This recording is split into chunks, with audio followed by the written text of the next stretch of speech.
महापालिकेच्या तुळजापूर रोडवरील कचरा डेपोला सोमवारी सायंकाळी 4:22 भीषण आग लागली.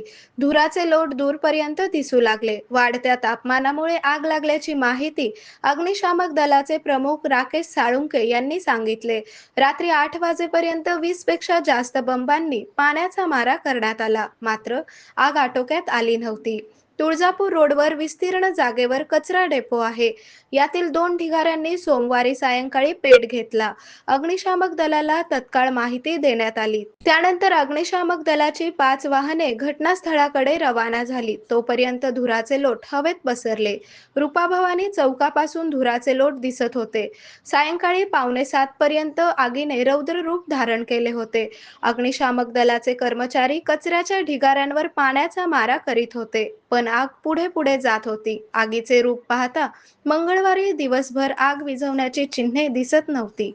मात्र आग आटोक्यात आणण्यासाठी आधुनिक तंत्रांचा वापर करू, असे साळुंके यांनी सांगितले. आरोग्य म्हणजे केवळ औषध नाही, तर निसर्गाच्या योग्य उपचारांनी मिळणारी खरी आरामदायक अनुभूती. सोलापूरमध्ये निसर्गोपचाराचं विश्वासाचं नाव लिमये निसर्गोपचार केंद्र. इथे उपलब्ध आहेत विना औषध उपचार पद्धती, ॲक्युप्रेशर, ॲक्युपंक्चर, कपिंग आणि मसाज थेरपी. सर्व प्रकारच्या आजारांवर निसर्गाच्या माध्यमातून